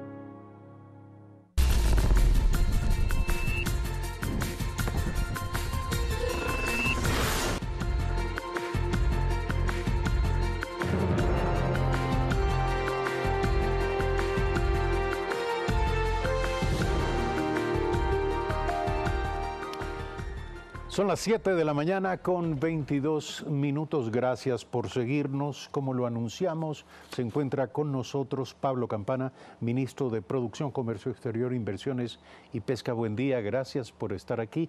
Antes de iniciar el diálogo, permítanos hablar de la información respecto de lo que ocurrió ayer en el Cantón Mejía. En Mejía se colocó la primera piedra de la zona de desarrollo, del polo de desarrollo de Pichincha. El complejo industrial se asentará en 21 hectáreas, donde se espera una importante inyección de recursos del sector privado. Veamos. Es el resultado de la sinergia entre el sector público y el privado. Con estas son 3 las zonas de desarrollo con las que cuenta el Ecuador en apenas 3 meses. Estamos hablando de lo que todo el país quiere escuchar. Nuevas inversiones, más fuentes de empleo y bienestar para todos los ecuatorianos. La iniciativa de la empresa privada se plasmará en 12 lotes que alcanzan 21 hectáreas, donde se instalará todo un complejo industrial. Este es un proyecto que se compromete a desarrollar íntegramente toda su infraestructura y en apoyar activamente al desarrollo de infraestructura alrededor del proyecto. Destacan la ubicación geográfica del lugar, pues es estratégico para todo tipo de mercadería que tenga como destino la capital, el centro del país o la costa. Este punto es ideal para distribución de productos, ya sea como centros de distribución o como producción para llegar a puntos de venta. El proyecto arrancará con una inversión inicial de $40 millones, lo cual hará que se convierta en un importante motor económico en la zona. Que son 21 hectáreas que va a generar 850 fuentes de empleo directo y calculamos alrededor de 2.500 fuentes de empleo indirectas. El ministro de Transporte informó durante el evento que en materia vial se trabajará en mejorar los accesos al lugar. Este tramo ya está ampliado a 4 carriles, pero en un corto plazo necesita hacer inversiones adicionales para este apoyo a este gran proyecto. De esta forma se espera que esta zona de desarrollo se convierta en un importante polo de crecimiento económico para Pichincha y el país. Alexis Moncayo, Telediario. En medio de noticias desalentadoras hay otras que alientan la esperanza y es el caso de estos polos de desarrollo. Pero entendamos mejor de qué se trata. Para eso está aquí Pablo Campana, ministro de Producción, Comercio Exterior, Inversiones y Pesca. Explíquenos, ministro, ¿qué es un polo de desarrollo? Muy buenos días, Eduardo. Muy buenos días a todos quienes nos siguen en Telediario. Uno de los ejes que tenemos en el Ministerio de Producción es la generación de nuevos polos de desarrollo. ¿Cuál es la diferencia de un polo de desarrollo a una zona especial de desarrollo económico? Que ahora no es el Estado quien compra la tierra, quien hace las obras de infraestructura.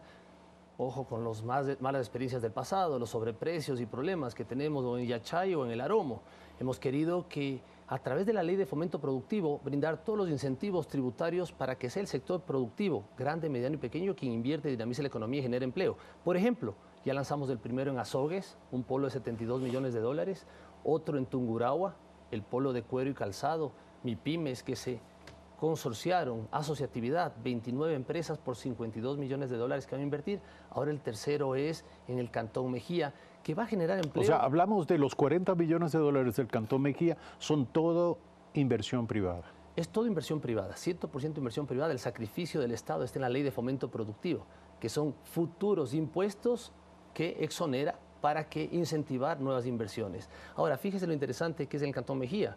Vamos a proveer fuentes de empleo para las zonas de Tambillo, Machachi y Aloa, que están demandando por fuentes de empleo. En este caso van a entrar alrededor de, en 21 hectáreas, alrededor de unas 12 empresas entre industrias y polos logísticos. Ahora, estamos hablando de empresas que de alguna manera comparten facilidades, servicios. ¿Cuál es la gran ventaja de estar en un polo de desarrollo?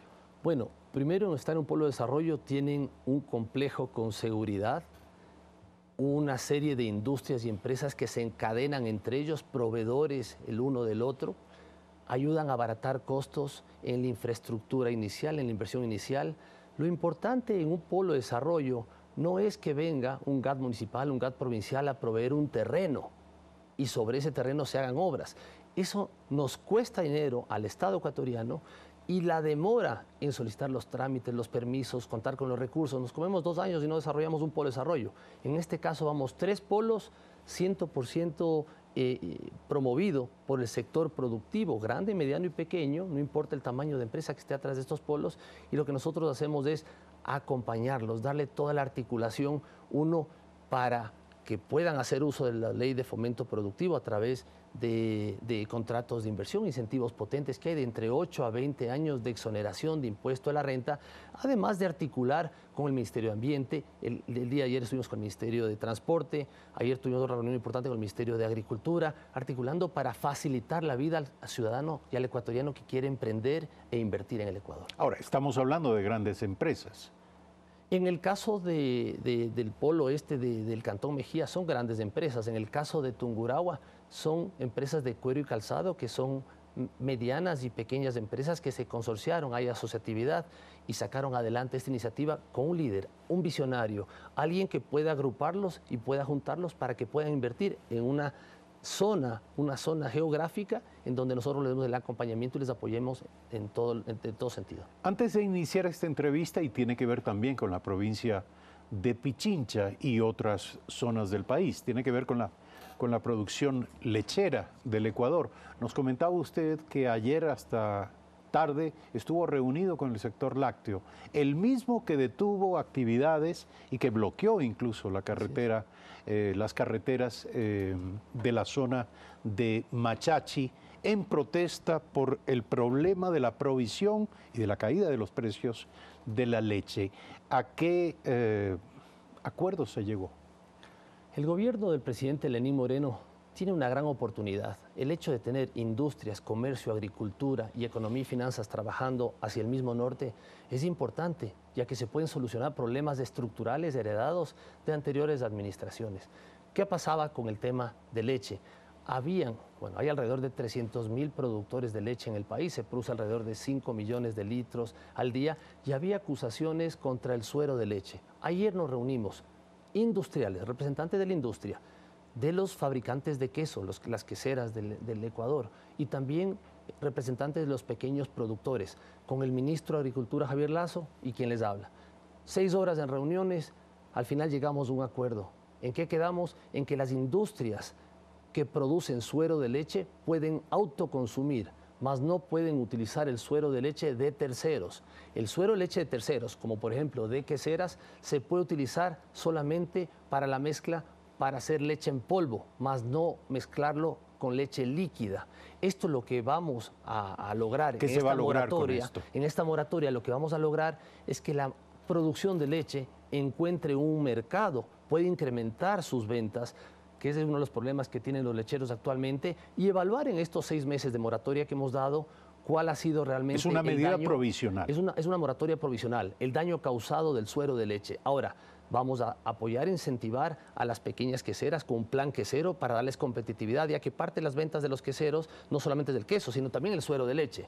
Está permitido solamente comercializar el suero de leche a las empresas que producen sólidos, como leche en polvo, más no mezclar con leche líquida. De esa manera se dan cuenta una vez más que este gobierno no es solamente el gobierno de los empresarios, sino un gobierno pragmático que evalúa la problemática y toma decisiones técnicas y que sean de beneficio para la mayor cantidad de los ecuatorianos. Y aquellos que ayer sufrieron algún problema con esta decisión, como por ejemplo los pequeños queseros, vamos a trabajar un plan quesero para apoyarlos al precio de la comercialización de los quesos y de alguna manera crear un plan para darle más competitividad.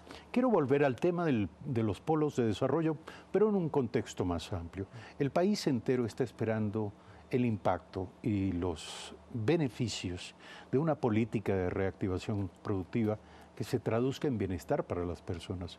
Hay altos niveles de desempleo, hay una enorme ansiedad e incertidumbre en muchos sectores de la sociedad, y estamos hablando sobre todo de las clases medias y bajas del país, y estamos a la espera, el Ecuador entero está a la espera de que esto tenga un impacto, insisto, en la calidad de vida de las personas. ¿Cuándo va a ocurrir esto? Nosotros hemos cambiado el modelo económico. ¿A qué me refiero? Bajar el nivel del gasto público, de la inversión pública e incrementar la inversión privada. Estos vasos comunicantes definitivamente toman tiempo y es el tiempo que estamos atravesando. El 21 de agosto del año pasado salió aprobado por la Asamblea Nacional la Ley de Fomento Productivo. En enero de este año salió el reglamento de dicha ley. Recordemos, Eduardo, que el año pasado se firmaron 137 contratos de inversión por alrededor de 10.400 millones de dólares. 98 de esas empresas de las 137 que firmaron contratos de inversión ya están invirtiendo en el país, ya están haciendo movimientos de tierra, ya están haciendo construcciones. ¿Qué es lo que debemos tratar de incentivar y motivar urgentemente? Dinamizar el sector de la construcción. Sector de la construcción, solamente en el plan Casa para Todos hay 530 millones de dólares de inversión para este año y si vemos el sector privado hay alrededor de 2.500 millones de dólares. El sector de la construcción es uno de los sectores que más dinamiza y más genera empleo en el Ecuador. Por lo tanto, hay que destrabar trámites que a veces son burocráticos y lograr empujar la economía a través del sector privado para no seguir endeudando al país para lo que respecta a inversión pública. Nuevamente le vuelvo a preguntar, ¿para cuándo? Si tal cosa tiene respuesta. Bueno, estamos trabajando día a día, por eso el día de ayer se logró lanzar este polo de desarrollo en Cantón Mejía. En los próximos días lanzaremos un polo de desarrollo en Carchi. ¿Cree usted que el 2019 comenzarán a mejorar los indicadores? Yo pienso que sí. ¿De empleo? Mira, tengo mucha confianza. Alguna vez alguien le escuché que dijo que el Ministerio de Producción, Comercio Exterior e Inversiones es el Ministerio de las Ilusiones. Yo tengo ilusión de ver un país ganador, de un país que salga adelante, que crezca el PIB por arriba del 3%, que se reduzca el subempleo y el desempleo y que haya más empleo digno. Pero para ello hay que hacer reformas. Por eso ya estamos hablando de un complemento a la Ley de Fomento Productivo 1 que tenga como objetivo reformar aquellas leyes como Mercado de Valores, Alianza Pública-Privada, incentivar nuevas leyes, ley de quiebras, ley de repatriación de capitales, para dinamizar la economía y lograr resultados potentes del 2019. Esperamos que esas ilusiones se traduzcan pronto en realidades. Gracias, ministro. Eduardo. Pablo Campana, ministro de la Producción, Comercio Exterior, Inversiones y Pesca. Brevísimo corte, regresamos con más.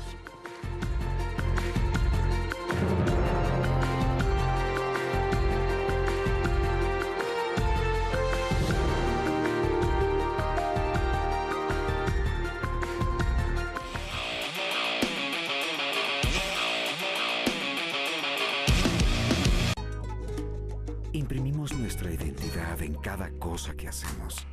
Plasmamos de colores las calles para festejar el resurgimiento de nuestro pueblo. Así somos los ambateños, de corazón alegre y de brazos abiertos. 68ª edición de la Fiesta de la Fruta y de las Flores. Del 1 al 5 de marzo del 2019. ¡Viva Ambato! Autorización número 0180. CNE. Elecciones seccionales 2019. Las historias continúan. Y Christian Johnson te invita a conocer cómo se ganan la vida los ecuatorianos en Estados Unidos. Algunos lo hacen conduciendo. Todo el mundo me conoce como Paquita la del Mundo. Otros vendiendo el sabor de nuestra tierra. ¿Cuál es el secreto de tu humilde ahora? Oh, el secreto, la guayaba. Entérate qué labores hacen los ecuatorianos en el extranjero. ¿Por qué te gusta hacer esto? Porque así me gano la vida. 593 Ecuador, todos los sábados a las 19 horas, por Ecuador TV. Comparte la emoción. Este 24 de marzo elegimos consejeras y consejeros del Consejo de Participación Ciudadana y Control Social. ¿Cuál es su trayectoria? Ingeniero electrónico, MBA del INCAE, miembro de la comuna de Chinangachi, miembro del PMI Ecuador, 100% político, 100% independiente. ¿Cuál es su propuesta? Elegir autoridades apolíticas, implementar artículo constitucional 208, devolver el poder a la ciudadanía por un mejor país. Si Alfredo Alvear es tu voz, vota por él este 24 de marzo y hazte escuchar.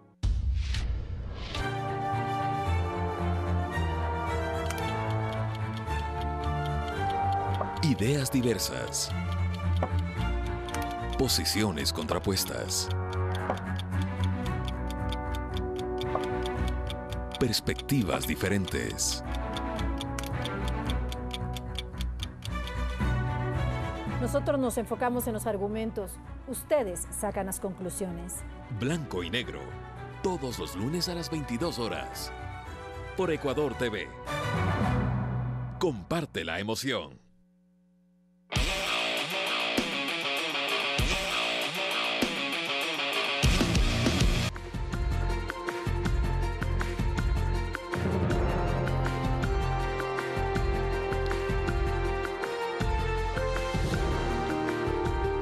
Continuamos. Alrededor de 822 empresas han sido calificadas como empresas fantasmas en el Ecuador. 3 de ellas estarían ligadas al narcotraficante Joaquín Guzmán Loera, el Chapo Guzmán.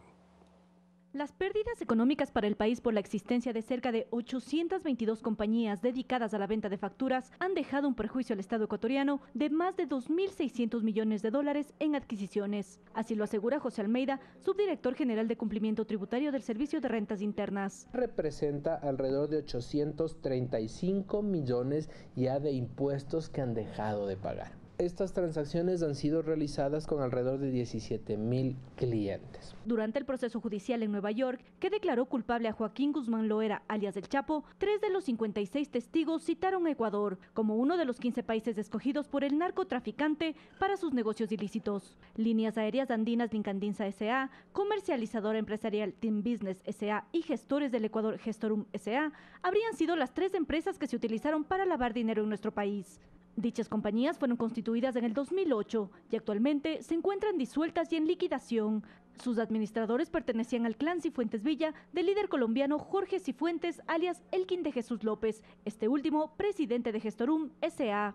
Carlos Calero, director general de la firma El Asesor Contable, señala que las empresas fantasmas en su mayoría son sociedades anónimas o compañías limitadas y son controladas por la Superintendencia de Compañías y especialmente por el SRI. Las facturas que se utilizan para prestar los servicios son autorizadas por el Servicio de Rentas Internas. Dentro de las competencias que tiene este órgano de control está determinar la real actividad económica en las transacciones que realizan los contribuyentes, como se lo hizo con las empresas fantasmas ligadas al Chapo Guzmán. Lo que hemos verificado es que efectivamente estas empresas han sido depuradas de los registros debido a que no existe una actividad económica real. Al momento el SRI ha logrado la recuperación de 860 millones de dólares generados sobre los impuestos que no han pagado las empresas consideradas fantasmas. Ivana Paredes, Telediario. Sobre este tema vamos a hablar. Carlos Pontón, consultor tributario, es nuestro invitado en esta mañana. Buen día. Gracias por estar aquí. Las revelaciones sobre el narcodinero del Chapo Guzmán en el Ecuador solo ponen en evidencia una débil institucionalidad. Díganos, ¿dónde está el problema para saber quién es quién en el mundo de las empresas? Bueno, buenos días, Eduardo. Este asunto en realidad ya viene pasando por algún tiempo. Y usted dijo la palabra clave, una débil institucionalidad, ¿no?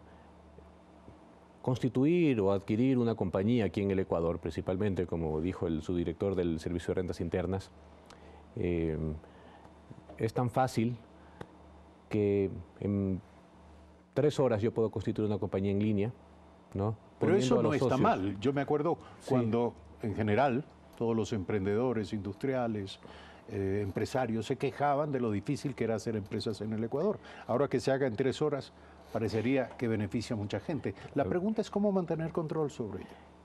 El problema es que, bueno, el organismo que se debería controlar y establecer cuando estas compañías no tienen una operación o un establecimiento o una permanencia legal en el tiempo, debería ser la Superintendencia de Compañías. Sin embargo, la Superintendencia de Compañías, creo yo que sus controles siguen siendo anacrónicos, a pesar de que todos los años y periódicamente se está entregando información, principalmente de balances y de estados financieros, pero eso no es suficiente. ¿Qué hace falta? Lo que hace falta es que exista una mayor sincronización entre la labor que realiza de manera eficiente el Servicio de Rentas Internas y la Superintendencia de Compañías. Yo creo que ahí es donde no existe esa sinergia de trabajo conjunto interinstitucional entre ambas entidades. El Servicio de Rentas Internas ha hecho un gran trabajo y así el Servicio de Rentas Internas, a través de su facultad de control de impuestos, que le ha quitado de alguna manera la vida jurídica a estas compañías que han sido constituidas para realizar fraude o que son empresas inexistentes o que no tienen una operación real y que ha servido principalmente para cometer actos ilícitos, entre esos la defraudación tributaria. Bueno, pero originalmente las 3 empresas vinculadas al narcotráfico y al negocio del Chapo Guzmán fueron empresas autorizadas a facturar en el país. Le pregunto, ¿cuándo comienzan a detectarse señales y de qué manera de que estas son actividades irregulares orientadas, por ejemplo, al lavado de activos? Cuando estas compañías comienzan a tener ciertos comportamientos y son identificados a través de departamentos técnicos del Servicio de Rentas Internas, porque el que identifica es el Servicio de Rentas Internas. Por ejemplo, que comienzan a facturar a 60 proveedores, muchos contratistas del Estado, ¿no? Empresas que tienen las actividades de servicios, de construcción, ¿no? Que alguna compañía, por ejemplo, le vende material de construcción, a otra compañía le vende servicios de publicidad, en otras le vende repuestos, en otras le vende productos agrícolas, una compañía y que no tiene un domicilio. Empresas cuya actividad se dispersa en algunas líneas. En algunas líneas. Ahora la superintendencia controló este tema y solamente autoriza a compañías que tengan un solo objeto social. Pero esto no fue suficiente, porque estas compañías muchas veces, y ya pasó a finales de 2017 cuando se hizo una investigación, ¿no? Y se incautó a un grupo de empresas vinculadas a unas personas de Guayaquil, ¿no? Como 60, 70 empresas, en que tenían y compartían el mismo domicilio, en galpones, en departamentos, sin inventario, sin teléfono, sin secretaria, sin trabajadores, no solamente con una constitución. Ahí comienza a detectar el Servicio de Rentas Internas. Sí, pero para llegar a eso hay de alguna manera que hacer presencia física, claro, en esas empresas. Hay que hacer ¿Cuál es el física. organismo llamado a mantener ese control, un control directo? Directamente a la Superintendencia de Compañías. Directamente a la Superintendencia de Compañías. El Servicio de Rentas Internas lo hace netamente al momento de hacer control tributario, porque ve que muchos supuestos clientes de estas empresas han utilizado o han bajado sus impuestos, tanto en el impuesto a valor agregado como en el impuesto a la Ahora, las empresas fantasmas no solo tienen que ver, no solo son herramientas para el narcodinero, también lo son para el lavado de activos resultado de la corrupción. El presidente de la República ha llamado a la conformación de una comisión internacional en esta materia. ¿Cómo puede servir esto a los fines de esta comisión? Quiero decir, ¿y cuáles son los controles? Ya no solo los controles en el Ecuador, los controles más allá de nuestras fronteras. Claro, es que el lavado de dinero es un delito que se nutre de otros delitos intermedios. Cualquier delito de procedencia ilícita, como ocurre, ¿no? El tráfico de drogas, los delitos de corrupción, por cohecho, por peculado, por concusión, ¿no? Por defraudación tributaria, buscan que estos dineros entren en la economía dando una apariencia de dinero ilícito. Entonces, cualquier forma de dar esa apariencia, de lavar ese dinero, por eso se llama lavado de activos, o de blanquear esos capitales, termina siendo delito de lavado de activos, y eso es muy claro el artículo 317 del COIP. Aprovechándose de la débil institucionalidad y de los tentáculos que tiene las actividades ilícitas como el narcotráfico, evidentemente países como el Ecuador, que están en crecimiento institucional aún, no existe ningún obstáculo para estos tipos de crímenes o de mafias organizadas, ¿no? Ahora, ¿de qué manera puede haber cooperación internacional para dar con estos recursos y con los responsables? Bueno, la OCDE, que es la Organización de Cooperación y Desarrollo Económico, ¿no?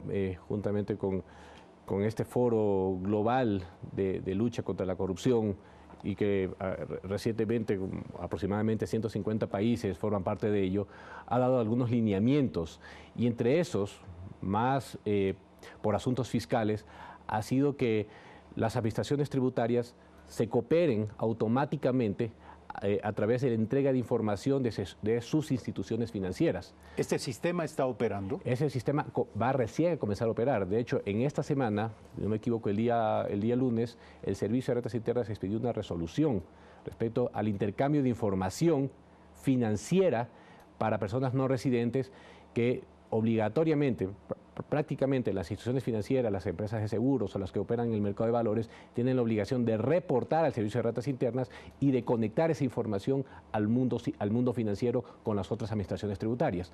Este convenio creo que es bastante ambicioso. ¿Qué tan rápido viaja la información? Puede viajar inmediatamente porque la información financiera no pasa es en línea.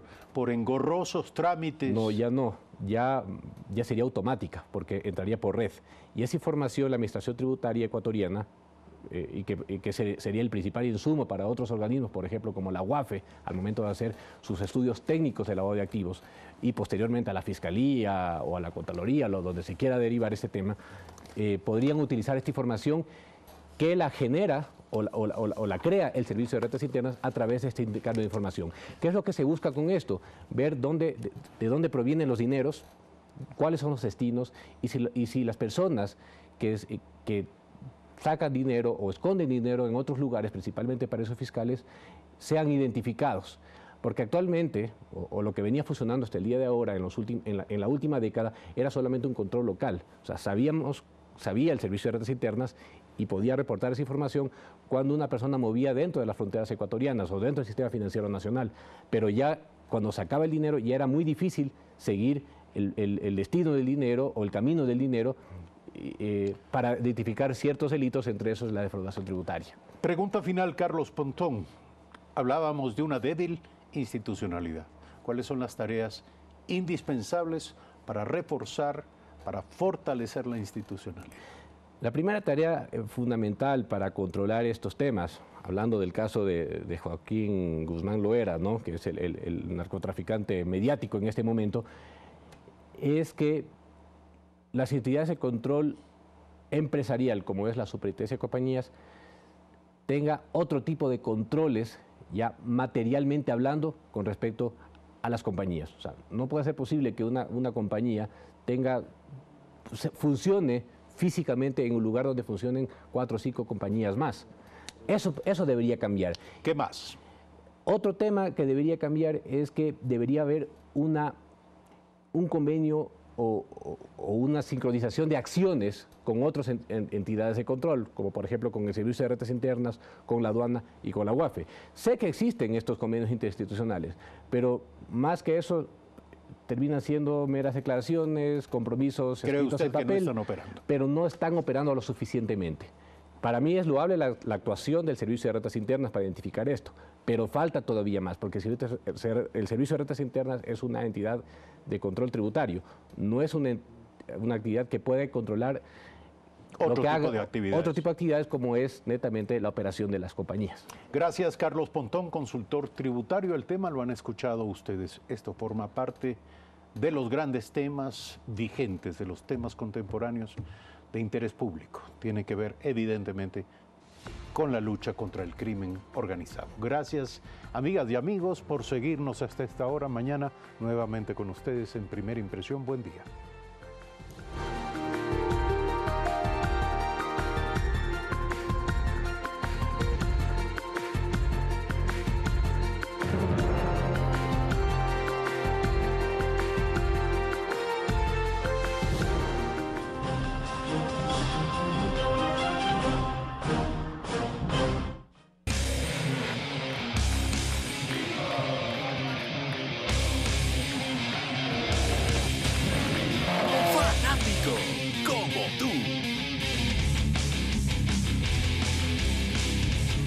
Comparte la emoción.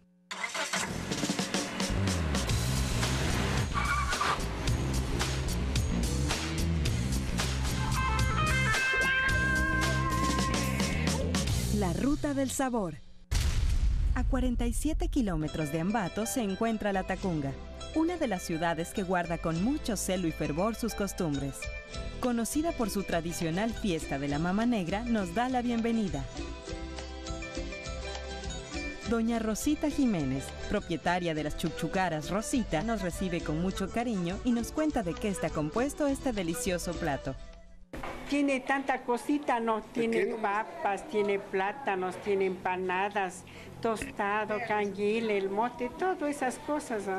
Cosa que yo cuando era guambra, como a mí me hacían hacer, decía, me muero tanta cosa que ponen aquí para nomás de venderla. Decía, no, es que así es el plato. Bueno, siempre venimos acá, cuando pasamos para Quito. Siempre probamos las chuchucaras de aquí. El nombre de chuchucaras es de lo que han sabido poner mis abuelos, la gente antigua, pues es una palabra quichua, es el pecho del chancho. Pero verá, como yo me pasé acá a este lado, la gente casi no sabe lo que es el cuero. Dicen, uy, esto no me des, gordo. No, ese es el propio cuero del puerco, del chancho. Y de ese cuero es el cuero reventado.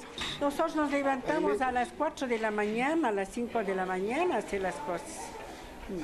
Y abrimos a las 10 de la mañana, verá, porque las pailas de fritada ponemos a esa hora para que esté sirviendo y salga a las 10 de la mañana.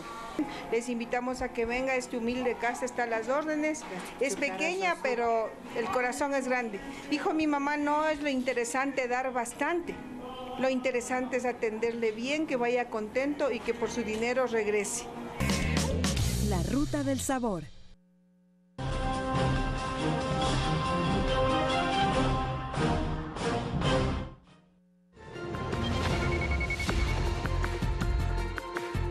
Volvemos con más noticias en Telediario. La Fundación A Mano Manaba requiere de ayuda económica para llegar con su biblioteca comunitaria a niños que viven en zonas de difícil acceso en Manabí. Una pareja de quiteños ganadores del Premio Literacy Awards contó con un burro para poder trasladar los primeros textos a las comunidades más apartadas.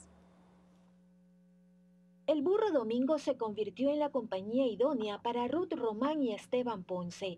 Después del terremoto en abril de 2016, su casa se destruyó y decidieron sumarse al voluntariado. Ruth y Esteban tenían un burrito en su casa para la colaboración en las tareas, digamos, agrícolas de la pequeña huerta doméstica. Así que comenzaron cargando los libros que tenían por allá desperdigados entre escombros a lomos de su burrito, Domingo Faustino Sarmiento, que el burrito se llama así en honor al presidente de Argentina, que fue el que creó la escuela pública en Argentina por primera vez. Ya oían la campana y sabían que venían los libros, y sabían que venía Domingo, jugaban con él. Y así Domingo se convirtió un poco en un símbolo de un llamado a la lectura. Gracias a la colaboración de extranjeros que residían en la zona, recibieron por donación un terreno y fondos para construir su biblioteca, elaborada en caña de guadúa. Donado por James Madden, un vecino que vivía aquí y ya se fue.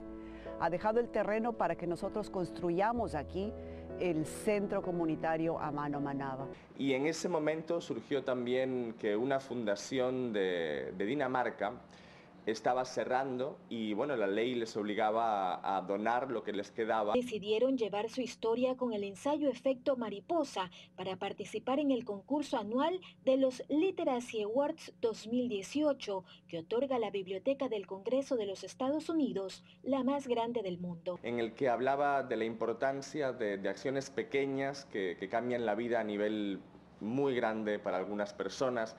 Y narraba todo el proceso desde la llegada del terremoto, los inicios con el burrito en la playa con los libros y cómo ese proyecto 2 años después es una biblioteca estable. Del biblioburro a la biblioteca comunitaria, ahora le quieren apostar a la bibliobús. Que poder hacer una biblioteca itinerante para llegar a pueblos más del interior y para lograr o bien que alguien done la camioneta, el 4x4, o bien reunir las donaciones suficientes. En la biblioteca A Mano Manaba también se realizan talleres de arte, teatro, danza, deportes y actividades que buscan enriquecer el quehacer cultural de los más pequeños.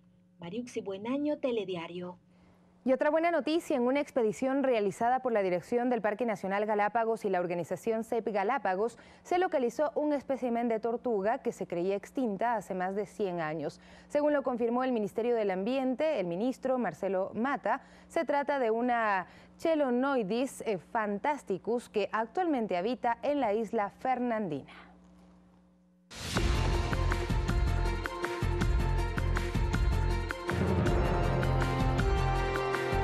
Y Brasil se suma a la lista de países que están enviando ayuda humanitaria para Venezuela, en esta ocasión utilizando el paso fronterizo en el estado de Roraima. Esto mientras un asesor militar adjunto de Venezuela en la Organización de Naciones Unidas reconoció a Juan Guaidó. La Asamblea Nacional de Venezuela aprobó el acuerdo que autoriza la entrada de la ayuda humanitaria e hizo un llamado a funcionarios civiles y militares a que cooperen con este esfuerzo, empezando por el desbloqueo del puente de Tienditas y permitan salvar a quienes hoy están en peligro. Que hoy estamos ordenando su entrada el sábado 23 de febrero, sí o sí. El gobierno del presidente de Brasil, Jair Bolsonaro, comenzó a movilizarse para el traslado de ayuda humanitaria a Venezuela a partir del próximo 23 de febrero, mientras que el mandatario de Chile, Sebastián Piñera, confirmó su viaje a Cúcuta. El próximo día viernes, hasta el día sábado, va a ser un viaje de un día para otro. La razón de estas son múltiples. En primer lugar, es una invitación del presidente Iván Duque y también apoyada con mucha fuerza por el presidente encargado Juan Guaidó de Venezuela. Pero las razones son triples. Primero, apoyar e impulsar una solución pacífica y constitucional a la grave crisis política y económica que está viviendo Venezuela. La ayuda humanitaria recolectada en Miami será enviada este jueves a Curazao. La Coalición de Ayuda y Libertad para Venezuela continúa con la recolección de donativos. Este es un avión bastante grande, es un 747 que carga 110 toneladas. Por ahora tenemos 2 contenedores de 53 pies llenos. Afortunadamente y gracias a la voluntad de tantas comunidades del sur de Florida. Mientras que la Organización de las Naciones Unidas pidió despolitizar la ayuda humanitaria en Venezuela y llamó a los actores involucrados a disminuir la tensión. Fernanda de la Bastida, Telediario.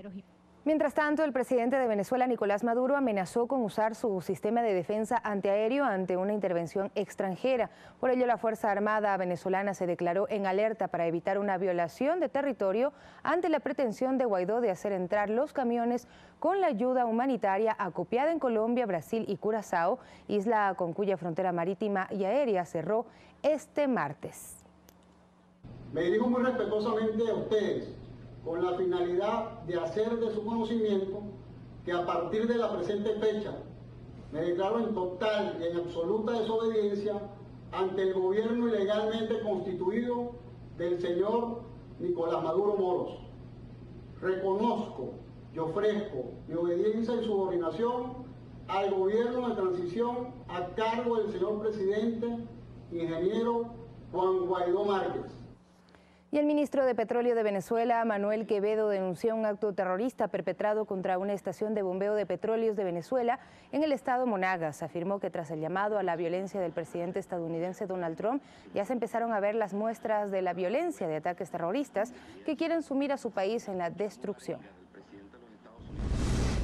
Y pasado el mediodía de este martes, hombres armados asesinaron a tiros a 2 policías en el departamento colombiano de Nariño, fronterizo con Ecuador, mientras almorzaban en un restaurante del municipio del Tambo, según informaron fuentes regionales. Ante esta situación, las autoridades ofrecen una recompensa de hasta 50 millones de pesos colombianos, unos $16.000, por información que permita la captura de los homicidas. Este hecho se suma a lo ocurrido el lunes 18 de febrero en el departamento de Arauca, en donde 2 policías fueron asesinados y un civil resultó herido en un ataque perpetrado por desconocidos a un puesto de control ubicado en el puente José Antonio Páez en la frontera entre Colombia y Venezuela. Y durante el segundo día de interrogatorios en la ciudad de Curitiba, en Brasil, el exsecretario general de Cornisa, Sergio Nogueira, afirmó ante los fiscales del equipo especial Lavallato de Perú que Odebrecht pagó $45 millones en sobornos por la adjudicación de los tramos 2 y 3 de la carretera interoceánica sur en Lima. Hasta marzo, los fiscales peruanos tomarán las declaraciones de varios ex ejecutivos de Odebrecht, entre ellas la del exdirector de la compañía en Perú, Jorge Barata. Con esto nos despedimos, amigos y amigas. Muchísimas gracias por su sintonía en Telediario. Enseguida viene Más Cerca junto a Arturo Barriga y a las 13 horas estaremos informándoles más en Telediario.